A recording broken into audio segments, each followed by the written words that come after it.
So we are going to work on the sewer budget. Just to recap, for the water rates for the last week's presentation, the Cobden water is estimated at 3%, Beechburg water is estimated at 1% increase, and Haley's is at 0. Is that still what everybody is?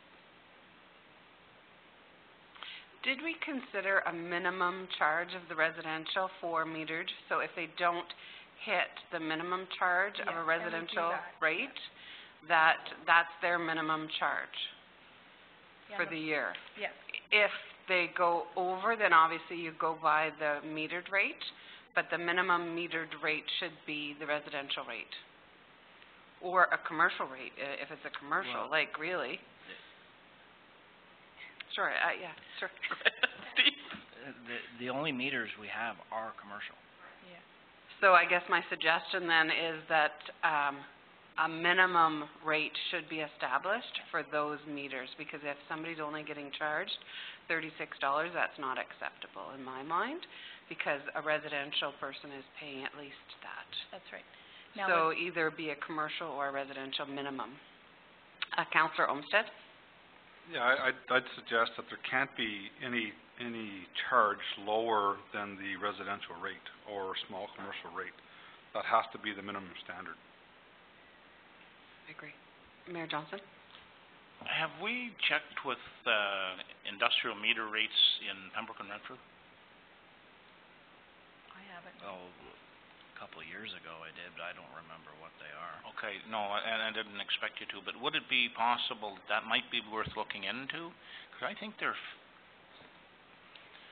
fairly respectable. If I can add, that'll be part of the overall review of all the fees and charges. I think confirming when the rates come in that there's a minimum charge for metered properties, which is equivalent to the residential, that I think makes sense. But I think for the broader stuff, we'll look at how we proceed with that. But comparing ourselves to others is not. We should do that as part of that process. But again, the number of users and the systems are not the same, so comparisons aren't always valid, but it tells us in terms of affordability and what people are able to pay. Councillor McLaughlin?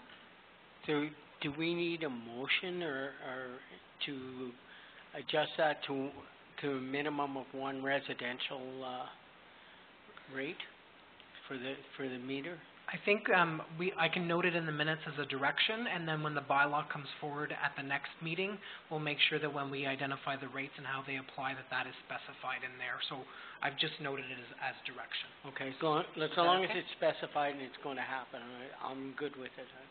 Yeah, and I guess the small commercial or light commercial, however you guys term it, is the residential? Yes, it is. Yeah. Okay. Perfect. Sounds good. Okay. Continue on, Marcia. Okay. So to start off, we'll just go through the slideshow. I didn't pass out the slideshow because I emailed it, but we'll just look at up on the screen. But I did put on your desk, there's a little stapled package here with the sewer budget numbers. These are just estimate budgeted figures of increase of 1, 2.97%. There's a couple of them here. 3, 4.18%, and then a 5. But we'll, after the discussion, after the presentation, we can discuss. So again, this is the sewer budget, not the water budget presentation. The 2016 sewer budget highlights is in 2016 there was 421 users here in Cobden. The Cast in Place project that was to be financed in 2016 and 2017. Last year we took out $40,000 out of the sewer reserve to pay for that Cast in Place project to keep the rates down. In 2016 a generator at the lift station was purchased, and that was to be financed in 2017 and the budget in 2018. And that generator is approximately $50,000. We just received it. It's all hooked up, I believe, but unfortunately we just don't have the bill yet. It is going to be close to about $50,000. Correct. The 2016 ALCO reconciliation credit was a little over $33,000, and this amount will be reflected in the 2017 sewer budget. And just to remember, the sewer rates last year in Cobden were increased by 12.8% compared from the 2015 rates. And just to recap on the sewer reserve, opening amount is $61,822. We took out, we financed half of the Cast in Place project of $40,000, and then last year we contributed $1,224.17 to the reserve, and ending balance at December 31st, 2016 at $23,046.37. So that is what is sitting in our sewer reserve right now. That's just a little recap on our rates currently today.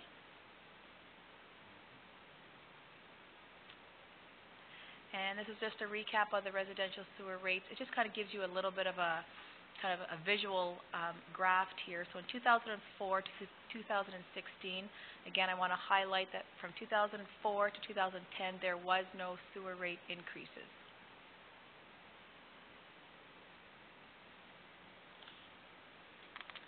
Now in the 2017 budget highlights, so in the projected 2017 sewer budget, the figures will be based on 424 users. So there are some options in there. Maybe we can skip those. I just did for 1%, 3%, and 5%. So basically, I'm looking from direction from council to see what type of figure would council like to see in reserve, and I think that amount that council decides will determine the rate at the end of it.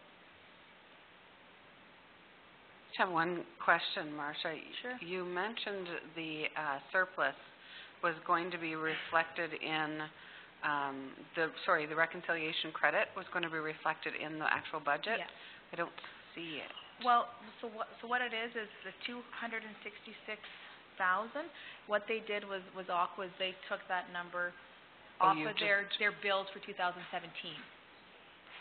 Okay. Because we didn't get our credit until just a couple of weeks ago, maybe 2 weeks ago. So our books were done for 2016. So what they've done was they took the credit, so it was 266 plus the 33, and then they took that and. I'm just wondering if we want to do it that way, because at any time that there isn't a credit, there's going to be a huge increase again, right? So effectively, you've reduced the rate, what it should be, by putting the $33,000 into the expenses, the credit. Exactly. And therefore, I mean, with that at 1%, you are able to transfer $11,088 to reserves. Yep. But I'm wondering if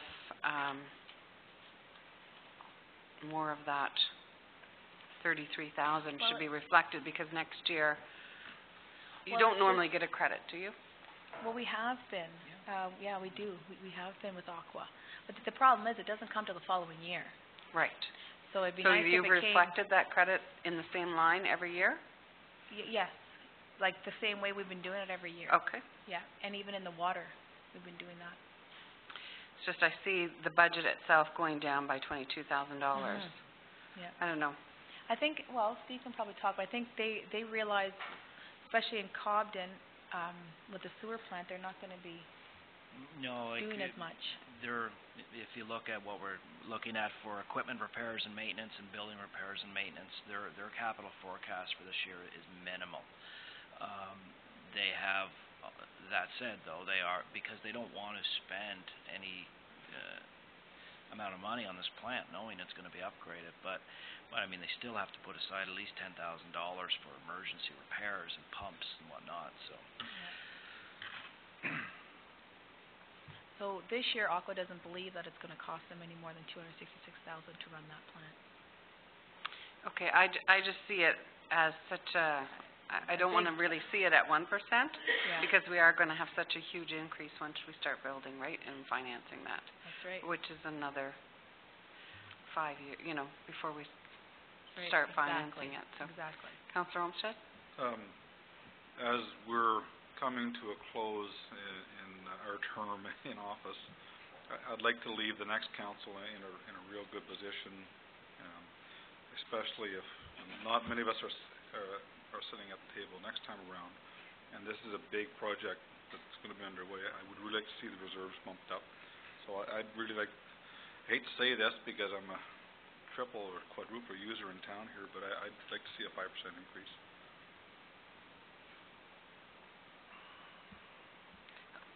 I would agree that that is probably the best way to go, because if not, they're going to be hit with such a huge increase whenever, because as you can see, a 1% really is very minimal. It's not even $10,000. That's right, exactly. You know, and we're faced with, if you budgeted out the $9 million or the $3 million, that potential of $4 million that we're going to have to pay back in a number of years, even at $40,000, an increase just for a payment for 1 year, you're going to go up, 4 or 5%. So you want to be kind of prepared for that. Exactly. Keep and not steady. Affect it so much when the plant is complete and have a big, huge jump. Yeah. CEO? I just wanted to add also the engineering for True Love, part of John and Crawford's in there, but once that project is shovel ready, we have other projects in town. As I said, there's clay sewers on Jason. So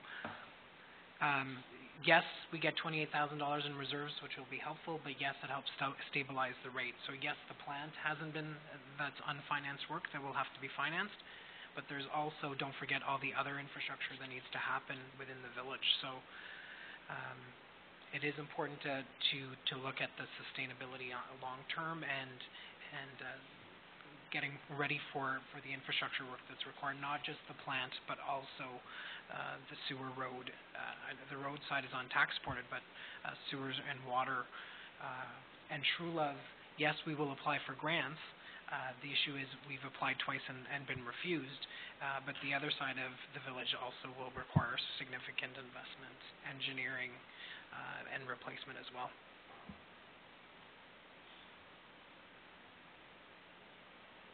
Councillor Olmsted and then Councillor McLaughlin. I think I just realized that I think I'm the only person in the room that this applies to. Is that true? That would be correct. That's why we let you speak. And I just voted for the biggest increase. Great. So on that note, thanks a lot, Chris. We appreciate that. Councillor McLaughlin? So, Marcia, what would a 5% increase be per quarter? And I'm sure you have it somewhere. Yeah, I do.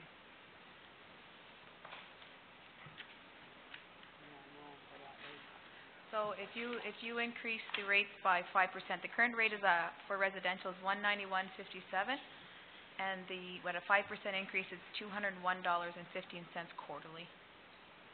So not quite $10, $9.45. Is that what it is? No, not quite $10.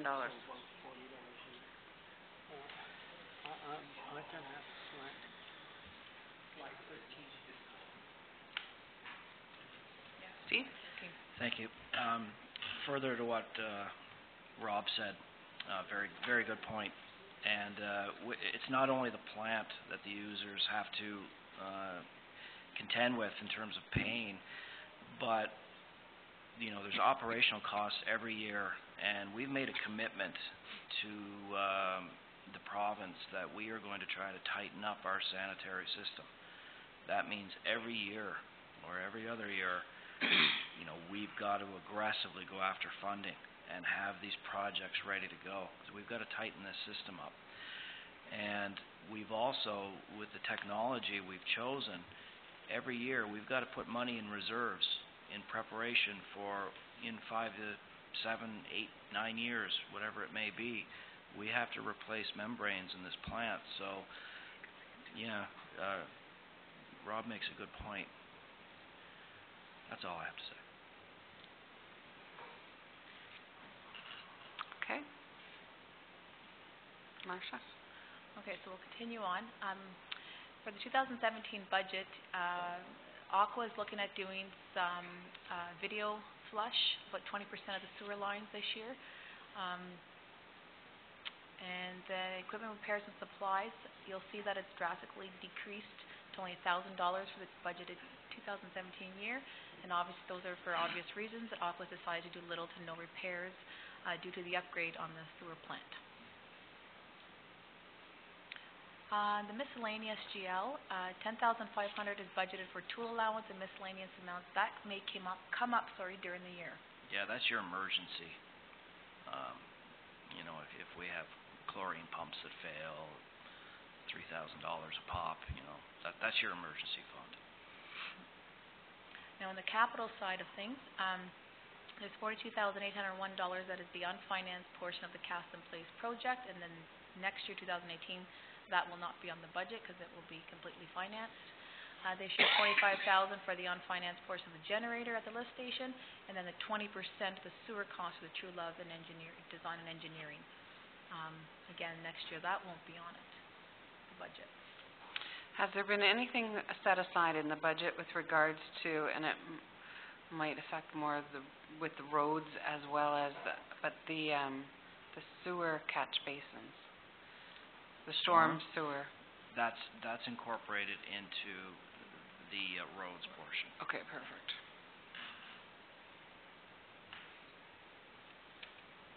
Now, just to recap, we do have a debenture for the sewer, and that is the annual payment for 2017 is in the amount of $8,469. And at the end of 2017, the balance owing is $92,538.46, and this debenture will end December 2031.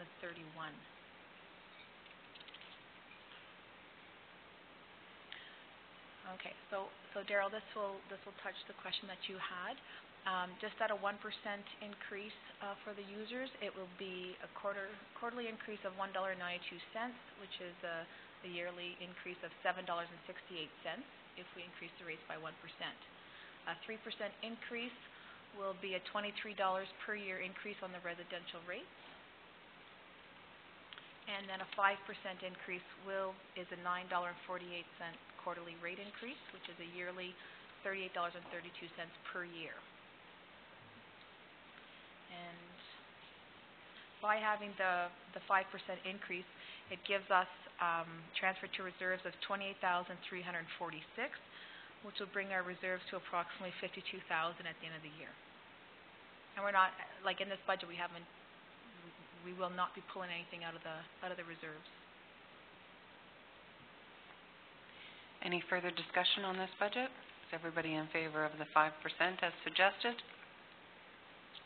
Councillor McLaughlin? You are in favor? Okay, good.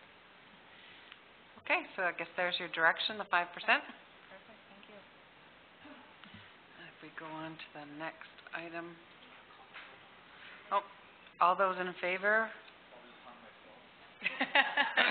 All those opposed? Carried. Is that my last thing? The next item on the agenda is the termination of lease, former Westmeath Administration Office. So the recommendation is that Corporate Service Committee recommend Council of the Township of Whitewater Region repeal bylaw 15-10-820 to terminate the lease with 4Wire Telecom Services Incorporated effective May 15th, 2017. Can I have a mover? Councillor Mackay, seconder. Councillor McLaughlin. And I'll look to Rob. So Dan Fanning's been renting the office mostly for storage purposes since, I believe, 2015.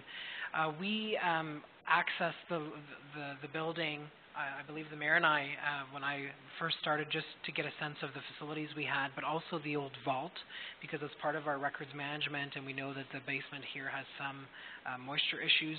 If we could use that vault without impacting Mr. Fanning, that was the goal. Through that conversation, though, we realized that he really did not need the space, and that we could probably use it for records management purposes. So he approached us to terminate the lease early, which would result in about $3,700 loss of revenue. What he pays now is about $500 a month. $500, not about $500 a month. So it's unfortunate that we would be losing that revenue stream. However, that's a space that we can utilize for storage. You've seen some minor renovations to this building to accommodate all our staff. We do need room for storage and off-site records. including the vault, and the former council chambers could also be used as a meeting room in that part of the township. So our recommendation is to support Mr. Fanning's request to terminate the lease. He is a business owner in our township, so we'll continue to dialogue with him to ensure that he continues to make Whitewater Region home. But the termination of this lease is just really from a business perspective. At his home residence, he can store this equipment and no longer needs the space. Any other discussion with regards to this recommendation? All those in favor? All those opposed? Carried. Next item is bylaws, I guess.